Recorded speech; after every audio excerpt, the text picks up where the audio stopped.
Giriga's summer sale. Buy any AC and get free 2 nights, 3 days holiday package. போட்டிக்கு அண்ணன் நம்பர்ல அவர்கள் கிளம்பிட்டாரு. போட்டி எத்தனை மணிக்கு அனௌன்ஸ் பண்ணிருக்கீங்க? போட்டி இப்ப காலையில 6 மணி. இப்ப சாயங்காலம் 6 மணியா? சாயங்காலம் 6 மணியா? நீங்க உருப்படியா ஃபில் பண்ணிட்டு வரதா இருந்தா வாங்க. 3 மணிக்குள்ள 3 மணிக்குள்ள எனக்கு கம்ப்ளீட் ஃபார்ம் கொடுங்க. வேட்புமனு தாக்கல் செய்ய கடைசி நேரத்தில் அடித்து பிடித்துக் கொண்டு வேகமாக செல்லும் இவர்தான் அனைத்திந்திய புரட்சித் தலைவர் மக்கள் முன்னேற்ற கழக வேட்பாளர் அமுதா.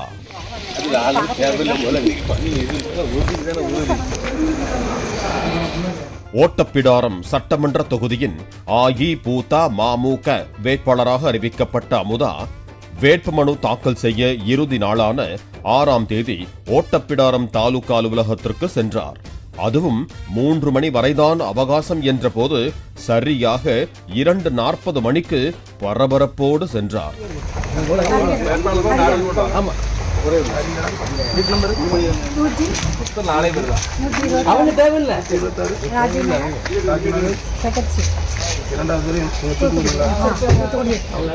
வேட்புமனு தாக்கல் செய்ய வந்த அமுதா அதிகாரியிடம் நம்பிக்கையோடு வேட்புமனுவை நீட்டியதும் தேர்தல் அலுவலர் சுப்புலட்சுமி விண்ணப்ப படிவம் எங்கே என்றார். அப்போ இது படிவம் இல்லையா என்றவாறு அமுதா ரியாக்ஷன் கொடுக்க, அது இல்ல படிவம் எங்க என அதிகாரி மீண்டும் கேட்டார். அமுதா உடன் வந்தவர்கள் கார்லயே வச்சுட்டோம், இருங்க எடுத்துட்டு வரோம் என்று ஓடோடி சென்று எடுத்து வந்தனர்.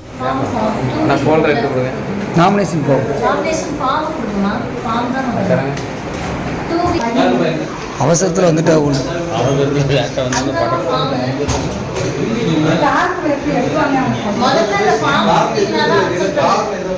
வேட்பாளராக தேர்தலில் போட்டியிடுபவரை நான் முன்மொழிகிறேன் என்று ஊரில் உள்ள 10 பேர் கையெழுத்திட வேண்டும். ஆனால் அமுதா அந்த படிவம் 2B-ஐ பூர்த்தி செய்யாமல் படிவம் 26-ஐ அதிகாரியிடம் கொடுக்க, இதை மட்டும் வைத்துக் கொண்டு உங்களது வேட்புமனுவை ஏற்க முடியாது, இந்த படிவத்தையாவது நிரப்பி கொண்டு வாங்க என்று தெரிவித்தார்.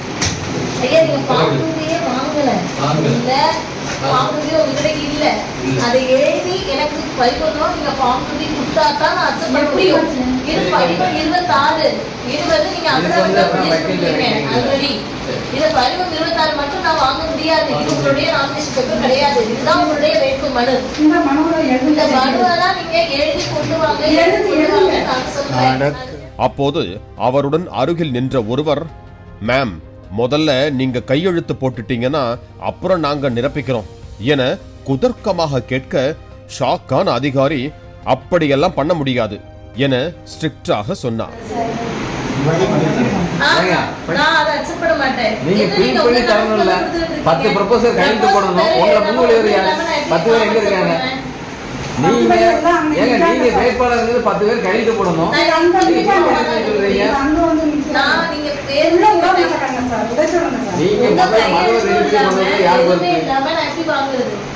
ஏற்கனவே பதற்றத்தில் இருந்த அமுதா அரைகுறையாக படிவத்தை நிரப்பி அதிகாரியிடம் கொடுத்தார். பின்னர் உறுதிமொழி வாசிக்க சொல்லியதும் வேட்பாளர் சற்றே திணற அருகில் இருந்த மகள் டப்பிங் கொடுத்தார். அதையும் அதிகாரி தடுத்து வேட்பாளரே வாசிக்க வேண்டும் என்றார். அப்போது பின்னால் இருந்த ஒருவர், அவருக்கு கண்ணாடி இல்லாததால கண்ணு தெரியாது என்று கூற, இறுதியில் மெதுவாக வாசிப்பை முடித்தார்.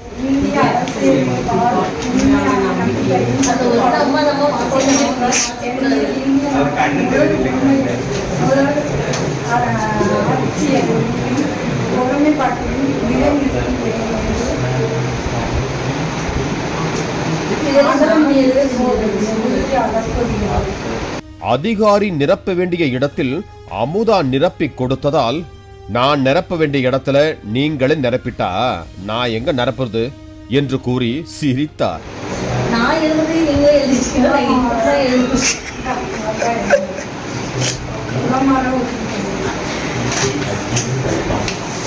இப்பவே சொல்லிடுறேன், இந்த நிலைமையில படிவம் நிரப்பி கொடுத்தா கண்டிப்பா உங்க வேட்புமனுவை ஏற்க வாய்ப்பே இல்லை என பிராங்காக அந்த அதிகாரி தெரிவித்ததும் அமுதா கண் கலங்கினார். இது நாமினேஷன் உங்க கையில வாங்கிட்டேன். ஆனா நீங்க ரொம்ப இன்கம்ப்ளீட்டா கொடுத்துருக்கீங்க. நாமினேஷன் அக்செப்ட் ஆக வாய்ப்பு கிடையாது.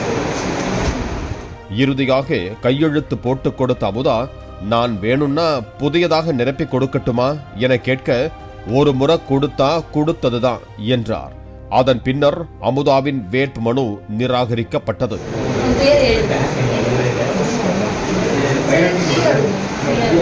பதட்டப்படாம உட்காந்துக்கோங்க. ஃப்ரீயா உட்காந்துக்கோங்க. ஒன்றும் இல்லை, இதுக்கு மேலே ஒன்றும் கிடையாது. உட்காந்துக்கோங்க. 2 பக்கம் கொடுத்துட்டீங்க, அவ்வளோதான். தண்ணி வேணா குடிங்க, பொறுமையாக. செய்தியாளர்களை சந்தித்த அமுதா, இப்போதான் வேட்புமனு தாக்கல் செஞ்சேன், ரொம்ப லேட் ஆகிடுச்சு என்றார். கடைசி நேரம் ஆயிடுச்சு. வேட்புமனு தாக்கல் பண்ணேன். இது ஏற்பட்டாங்க ஓட்டப்பிராரம் கல்வி. நான் எனக்கு இந்த மக்கள் ஆதரவு கொடுப்பாங்க கொடுத்த நம்பிக்கையில நான் நிக்கிறேன். அவங்களுக்கு வேண்டிய வசதி என்ன வசதி அதை நான் செஞ்சு கொடுப்பேன். ஜெயிப்பேன். ரோடு வசதி, தண்ணி வசதிகள் எல்லா வசதியும் செஞ்சு கொடுப்பேன். ஜெயிச்சேன் அப்படின்னு நான் பேசுறேன். எவ்வளவு ஓட்டு வித்தியாசத்தில் வெற்றி பெறுவீர்கள் என்ற கேள்விக்கு 20,000 முதல் 30,000 வாக்கு வித்தியாசத்தில் வெற்றி பெறுவேன் என அவர் மிகுந்த நம்பிக்கையோடு தெரிவித்தார். நான் எப்படியும் ஒரு 20,000-30,000 ஓட்டு வித்தியாசத்துல வெற்றி விடலாம். பாலிமர் செய்திகளுக்காக ஓட்டப்பிடாரம் செய்தியாளர் Muniyasamy. Giriya's summer sale. Buy any AC and get free 2 nights, 3 days holiday package.